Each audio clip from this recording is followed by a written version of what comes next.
we have the following talk. Speaker is called Godman666. It's his first talk ever at DEF CON. We got all the newbies today. So that means that you guys got to do the big, yeah. All right. So, make sure he has a good time so he'll come back and do more and do some more interesting talk. So the talk is called Carding, Sabotage, and Survival, a Darknet Market Veteran Story. So please give a big hand for him. Make sure he has a great time. And thank you for coming today. All right. Hey, how's it going? I just want to say, everyone, thank you for coming to the talk. This whole weekend has been awesome. For you guys that don't know, at the hotel that they booked us at, there was a Star Trek convention. So, I got to smoke joints with Cleongs and Ferengi, talk about VBS malware. You could have took out a gun, shot me right in the head, and I would have died a happy man. So we're going to start. I am Godman666. I have over 15 years of experience in carding and darknet market operations. What you're going to learn here is educational focus, real consequences, and unfiltered reality. Now, I am doing this. Everybody thinks I'm crazy, but I'm doing this in an effort to put all the past behind me, try to, find a real job or something. So let's get into it. So I want to say, for people like me, I figured, I know a bunch of people, they start young. When your moral compass is not really developed all the way and you fall into holes, get into carding, all kinds of other things. So I started at 16. Just like most people, I started writing AIM booters, MSM booters, trying to kick off my friends, and then it escalated to that. I met a guy, and it's literally probably the most malicious person I've ever met in my life to this day. But I met a friend that used to get cards, and this was back during Carter's Planet and, Shadow Crew days. And he would be getting these cards from this guy named Rippleman G. And in order for us to get them, he had a porn site. And back then it wasn't videos, it was straight pictures. And he would make us look through all these pictures to make sure his banner was there. And if we did 1,000, we'd get 10 cards. It was, 16, it was quite a payoff. So, this is back in the early 2000s. So, back then you would just freeproxy.com, find a Chinese proxy, plug in the card details and stuff would show up. I really didn't know what I was getting into, but it was always cool, like a box of brass knuckles would show up. I would order stuff from Europe. I had every hat I could think of. It was pretty good. We would be able to get Food Lion gift cards and, $500 and fill up the fridge with beer. It was awesome. So after a while, we got in good with this guy, Rippleman G, and he eventually taught us how to get our own cards. So from there, we would get our own cards. Now, the person I was with, he only had 6th grade education, but he was good with the computers, but he couldn't really type. So I would have to do all the typing to all these people. And we would sell the databases of the cards back then via eGold. And we would do the transaction, and a big old drop of money would come to the, a box of money would come to our drop, like big, plastic. So one day, my mom's cleaning my room, looks behind the closet, and finds a bunch of money back there. It's hard to explain where all that came from at that age, Yeah, it was wild. Definitely got grounded for that one. Anyway, so I'm moving on with the carding things. I really think you haven't lived if you haven't war driven on a skateboard. That was always, I was going around town on my skateboard. So what worked on that was I found a way to make income, found a way to get all these cards. What didn't work was it was very illegal. You just worried about getting, arrested and stuff.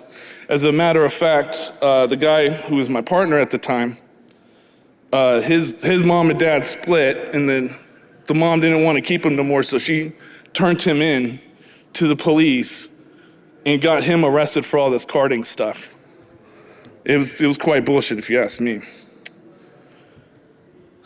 All right, so next we're going to talk about the reality of the operations. Again, when you're carding stuff, you're trying to get stuff shipped to you that you don't really, want them to know your address. So these are called drops.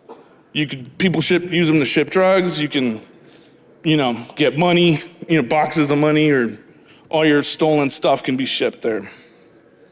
Now, what happens though is sometimes the cops get wise to it. They'll get hit. One day, I was walking to the bus stop, and I was walking, there's a street like this, and I was using a drop around the corner, and I'm walking, waiting for the bus, and I see all these police roll up to the house. I'm like, oh, they're gonna raid my drop. So I get off the stop, and I go, and I literally watch them kick in an empty house. It was, I thought it was funny, but that could have been, 2 days later, I could have went picked up something that could have got me then.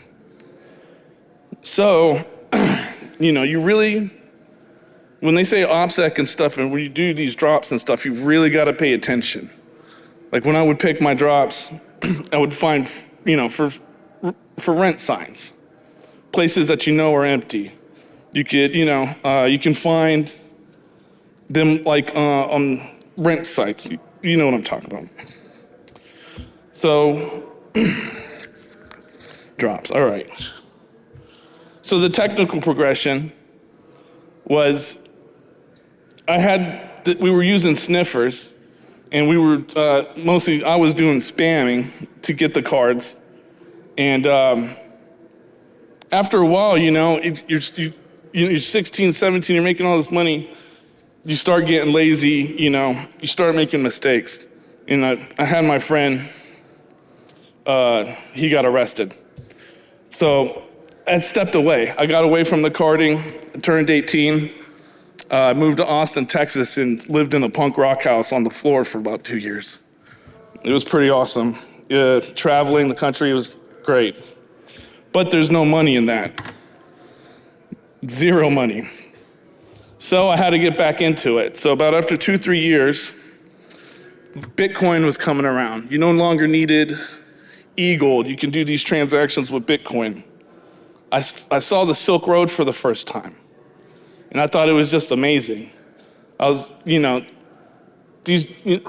get a bad rap, but these Darknet marketplaces, especially with Ross's vision on that, is they make the purchase of drugs a lot safer. So I was talking to somebody, and I was saying, would you go give your local dealer a 1-star review? Well, what's gonna happen? He'll probably knock your teeth in.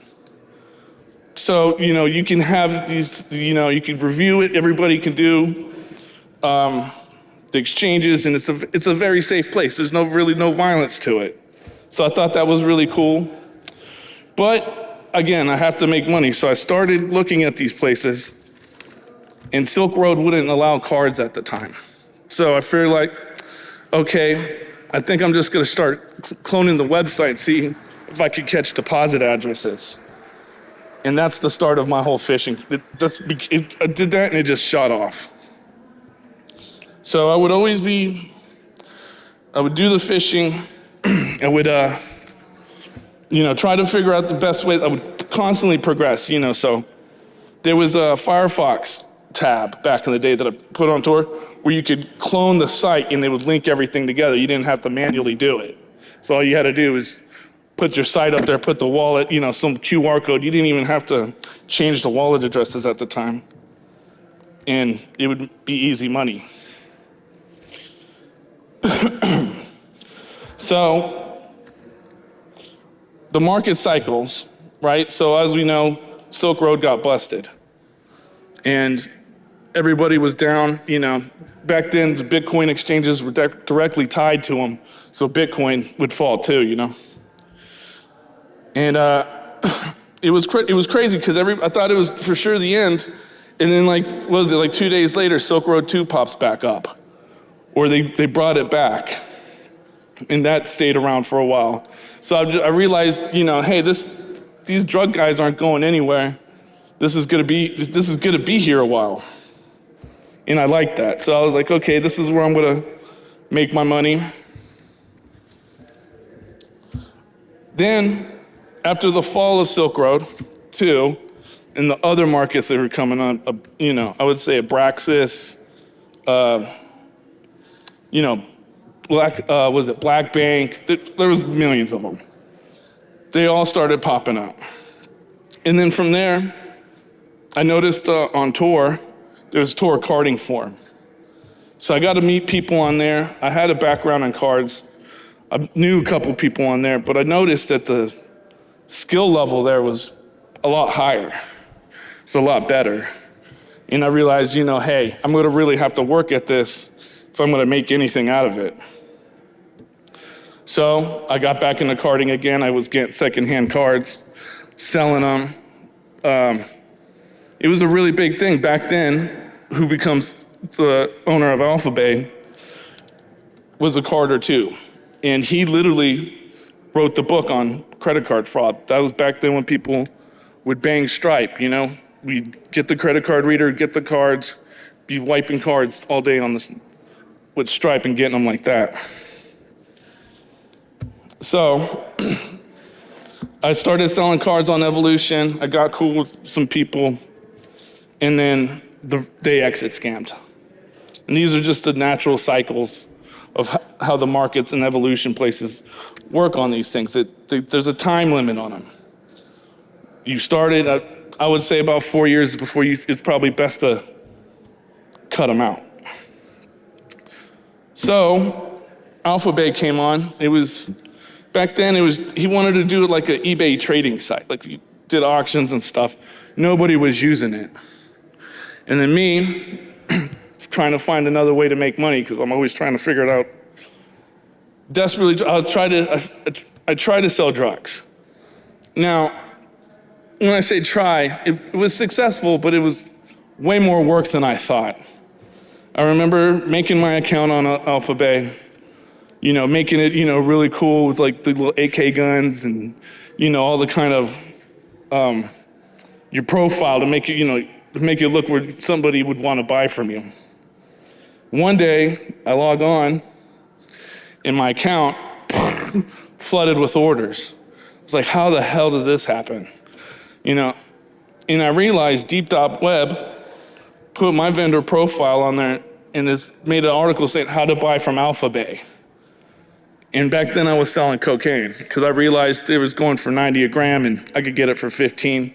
I was like, I'm gonna just completely pillage and make money. Little did I know, putting drugs in boxes it's a lot of work. You gotta wear the double gloves, you gotta vacuum seal things. I used to get used clothes and I would put them in like bras or inside a pants pocket of some jeans and put it in a flat rate box. It was nice. I made almost like 150,000 in 6 months. It was pretty cool. I even had like the little local biker gangs dropping off my packages. The little mini Escobar. And then, the thing too is not, I used to get it from like this cartel dude in Houston, and they loved me. I would come back with the money early, and then they were like, how are you getting rid of this so quick? And I was like, okay, I'm coming right back. And I brought my laptop. I'm selling it on here. And this guy was just like completely mind blown. He used to own, in Houston, they have these after hour clubs. After the bars closed, They have clubs after hours, and you go to these clubs and there'll be like a line out of the bathroom, but there's actually some guy just serving up Coke bags in the toilet. So that guy, they liked it, but again, it became too much work, and I just didn't want to do it. So I got in. This was during Alphabey, and at this time it was on its rise. On the rise of Alphabey, they had a guy named Trappy. He was the PR guy. Anyway, he wasn't making enough money. I talked to him. He wasn't happy with all the money he was making. So I had some cards, and I was like, I'm not doing the Coke thing anymore. And he was mad at the Alpha 2 guy, and he gave me the website of he said, this is his website, and this is all this, and here's all this information. Give it to me for a couple cards. He sold out to his boss I think I gave him like 10 cards. So what did I do? Go to Alpha 2 and I give him, hey, this is what I got. And then he says, how much? I was like, oh, nice. Money. So I just throw a number out there. Give me $5K. He did it. Now I knew I had something. I didn't know what. Right? He would pay me this money. The site where it was registered, I think it was his red herring, to be honest, but it was close enough where and we did this all on Reddit too. Remember Darknet markets on Reddit? So yeah, Alpha 2 was getting extorted through Reddit, and I had a friend that I brought in. And I told him, hey, this guy named Kinger, he was having problems with him as well. So I brought him in, and he completely backstabbed me. He was gonna teach me some advanced spamming techniques, and he only got halfway through and just cut off, but he was extorting him on the back end as well. It was nice, I felt bad. I was dating a Marxist-Leninist at the time. So I'm in the living room. I'm like, man, I hope this guy is not gonna kill himself or something because he's getting extorted. She's like, he's fine. So that was the thing. It was like dating Mark. They're not gonna call the cops because they hate him. And she would always tell me, you think you could exist, or yeah, she would say with this crypto coin that I could struggle outside the system. I'm like, I'm not working. I'm getting these coins. I think I'm doing pretty good. Back on it. So I think the guy Kinger contacted this guy Joseph Cox, and he made an article that was, hey, pretty much about him getting extorted, and that absolutely pissed off Alpha 2. And he went and changed his name to try to make it seem like he's no longer there, and then he came back as admin. So if anybody wants to know why that happened, it was because on the back end he was getting extorted. And it'd be like, a clip, I feel like 10 grand a day, hand it over, and he would. And then that article came out and he stopped. So that dried up, that sucks. So I had to find something else. This was about 2015 or so. The market was still going.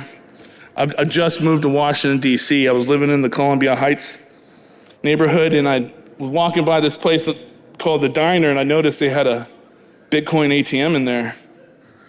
I was like, okay, cool. So what I do, I go and get hired at the place so I could stake out the ATM. And if you know anything about the Diner in DC back at that time, they actually had door guys because it was late. It was open 24/7, so it's the only restaurant I've ever been to that had door people. Like they were like bouncers. And I would, the cool thing about it too is I would know who was coming in, and so I would watch who's getting all the money out, or I would know that if I did a big, transaction out of it, because, I would come to those Bitcoin ATMs, hit a bunch of money, hold a bag, and it would all shoot out, I did that once at the H.R. Brown Center in Houston. I think I got like $9,000 out of it. It was a convention center like this. Everybody was in suits. I walk over there, flip-flops, just got out of bed with the bag. All these suits are in the Starbucks looking at me. I'm like, filling it up, close the bag, give them deuces, and I just leave.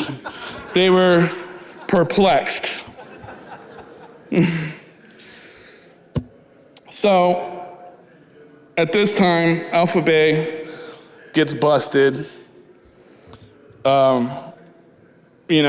I realized that I hate working, so I quit that job. But I managed to sneak a USB into the network, into the closet network, and then also managed to pop the back and get USB into that Bitcoin machine. And I had access to the POS system, and I did a bunch of not cool things, All right. So, during this time, everybody was, the way that all the stuff got out there was on our Darknet markets. And then, they had enough, and they booted us out. So it was the start of Dread. And it's like a Darknet Reddit, but way better, way cooler. And it's not full of a bunch of weird, they let me do whatever, you can talk about whatever you want. You can, they're not going to get, you really got to go out of your way to get banned for talking on there. But it was started by the Hug Bunter. Now, there is Ross. Everybody knows that he pretty much birthed the marketplace. But I would say the most important, especially in since it existed, was Hug Bunter. Dread and the infrastructure they provided and all the stuff that they do for the community, harm reduction, all this was created, and it went from a chaotic place to some sort of order.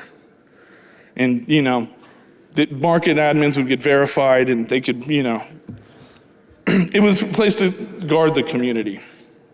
So I was a bit taken back yesterday. On the stage, Roger, the Tor developer, would say, those Darknet guys are nothing. We just leave them over there. Don't worry, they've never helped Tor at all. And I thought Hug Bunter would get a laugh at that. So I got something to say his rebuke to Roger, the Tor dev, talking about there was a DDoSer that sent him 10K, and the guy was talking about how he sent it to a burn wallet and didn't use the money. And I actually know the DDoSer guy, but Hug Bunter's response to the Tor dev is the Tor project has received well over 6 figures directly due to initiatives launched by Dread, including internal fundraisers to tackle DOS problems. They gladly accepted these funds, most of them submitted by Darknet marketplaces, and then stated afterwards they cannot assign the donations to specific areas of Tor. They gladly accepted and used it for whatever they liked and neglected the entire network for over 4 years. Sorry about that. Before they released POW. Endgame has had a direct effect on improving the stability of the Tor network by reducing constant attacks over the years, as well as giving service operators an option that is healthier to the network than other possible protection attempts. Dread has strictly handled all these attacks against our own service, with the priority being the health of the Tor network and mitigated potential issues, even when it would render our services offline in the name of preserving the network health. And there has been multiple significant pull requests and contributions by ourselves, as well as the tickets and logs submitted to provide crucial data to assist them as much as possible. So Roger, the Tor dev oppressor over here, was quite wrong. All right, so let's just go on. Moving on. So with Dread and the new structure and a new place where everybody come, the markets itself became more sturdier and you would see them last longer.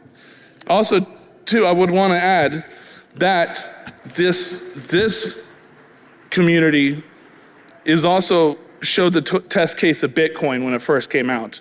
We showed it was possible to use it for transactions, whether if you like it or not. It was just people who find that the war on drugs doesn't really affect them. Therefore, they're going to do what they want, which I love that as well. All right, we're going to go. So let's see here. All right, so we're going to go to the Hidden Hand. There was a carding site, Hidden Hand, that was also coming up, and it's important to this because this is where I found out where I could get on these forums, and then, with the free BTC stealers or the free programs, get these people, Tor or not, to download the program, and I was able to capture the computers. I was using Imminent Monitor at the time. I would spread stealers, rats, and I found out that the admin who was running the site wasn't technically proficient. He was leaking everywhere, his IP and everything. So I was able to track him down. And this is my second over Extortion. And I felt bad for it. But yeah, so if you're gonna do Darknet market stuff, be prepared with your OPSEC because somebody out there is gonna go out there and they're gonna try to get you. That's just the nature of it. Moving forward, come speeding up. So looking for a job, went on the Russian exploit IM. They don't like Americans, so I spoke Spanish on there. Wanted to try my hand at ransomware. Got on the Gag Crab project. So my favorite target with that was real estate agents. They're greedy. They'll open stuff. Their Remax and their email their servers, always outdated. I thought it was the perfect target. So I would spam, scrape emails off Google, spam them. Here's my house, here's the dimensions. Open this link, get their computers. I didn't like it, trying to haggle with people, I'm trying to get the money out of them. What made me really dislike it too was I was trying to target real estate agents, and one day I was in the panel and I look, got a school. Not good. I think some lady I sent an email to was working at the school, opened the email up on the school network, and I accidentally got the school. That's the best way I could think. Anyway, so working on them, then Empire Market came up, and I was on the forums. They offered me a job. I took it. I worked there for about a week before they realized they didn't like me. So they fired me. Not to mention on the forum, I posted a picture, of the panel and some security research, found the Gram Crab panel and tweeted it, and then the owner of Gan Crab found out and booted me off the thing. My Marxist-Leninist wife looked at me like, how do you get fired from 2 illegal jobs in the same week? I don't know. Anyway, me, upset, I have to get back. So I remember I was trying to figure out how am I gonna get back at these dudes. Now, my dad spent 22 years in the Army. He was 7th Special Forces Group. And I was helping him clean the closet one day, or the attic, and Special Operations book, of the Doctrine. If you know anything about them, you could drop off 12 of them, come back 6 months later, the whole country's on fire. So I read the thing, I've seen, what could I take from here and bring it to here to make me win? So what I found out was, what I'm gonna do is every time anybody has a problem with these guys, I'm gonna hand them a phishing template and say, hey, go get your money back. And I would fish, I would just hand out phishing stuff, tell everybody to fish. I had like thousands of servers, and this angered the Empire admins. You know, it would be like the end of the month, my rent, I would pay my rent and I would contact the admin, but hey man, thank you for paying my rent. I was like, oh yeah, I just had a great time at the bar, thank you for covering that thing. He would be pissed. Yeah, they hated me. And with good thing, I was stealing money and encouraging other people to take, you know, my thing was why let them have all the fun, making all the money, we could just steal it all together, you know? So that happened, I'm getting close on time, so I'm kind of moving over. Got onto a different market, this market, Big Blue. Again, the admin didn't really know much. I think he got hacked, and then I came on and tried to fix up his market for him. But it would bring a lot of heat. You know, people found out that I was there, working there, fishing, and working for this market at the same time. So it would bring a lot of heat. The guy, you know, the first thing I did is when I got control of the server, the pin test monkey PHP shell, just put a bunch of shells in there. And I'm glad I did, because if you ever seen the meme of like Mo Slizlak throwing out Barney and he comes back, all the heat from all the stuff that I did before was coming. So he was trying to fire me off Big Blue, and he would say, hey, I changed the passwords on you. And I would say, oh, you did? I just changed it back. It's all good. No worries. So, we were making money. I was looking at the database, and I realized I wasn't getting my fair share. So I was like, hey man, can we bump up my pay? And he's like, I don't even want you here in the first place. So what I ended up doing is when I got rejected, I went into the database, and where all he would manually do the withdrawals, and I would just put all my Bitcoin addresses, different ones. So when he went to pay, he just paid all my addresses, which caused a big stir on Dread. People were like, hey, I have a Trezor wallet. My thing starts with a 3, and this is, it's not the right address. So, somehow he still tried to keep the market running. This is around Christmas of 2019. In an effort to make a way to pay back all the vendors after the money got stolen from a PHP exploit somebody did. So, he went on Christmas and he took the markets exchange, the funds, and shorted Bitcoin. And in 45 minutes, lost everything. It wasn't an exit scam. He really just lost everybody's money. All right, moving on. So, with my, hatred for Empire came back. Empire was going on, and then D-Snake, if you remember from Alphabey, he was the security admin, came back. And he came back, he was pissed. I really believed that the whole reason Alphabey 2 came back was just to throw it in the feds' faces, and they did. And it was awesome too, because, I'll get into that. So, he noted, so what qualified to me for work there? He hated Empire just as much as I did. He knew me from before. He,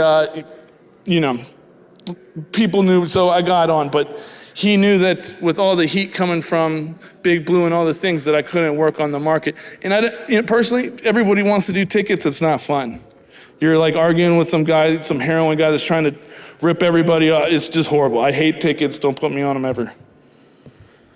Anyway, so the job I would have to do is I couldn't work on the marketplace, but we had a bunch of other markets, and the way that it was, even with Alphabey, you kind of got to get in line, and your 6 months comes up, and then you can promote. With Alphabey, the good thing was, to promote, that was my job, was to promote the market. I would also find other markets to try to attack, sabotage them, and every time I was successful, I would get a bonus.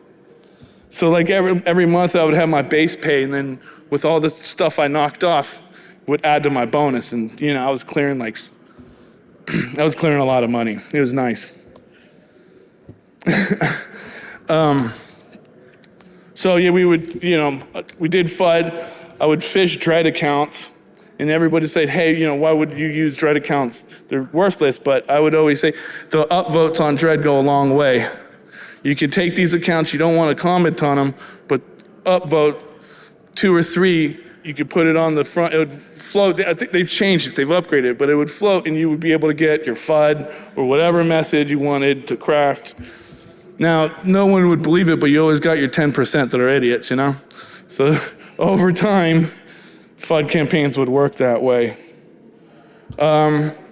So what else I would do is we had phishing links that we needed taken down.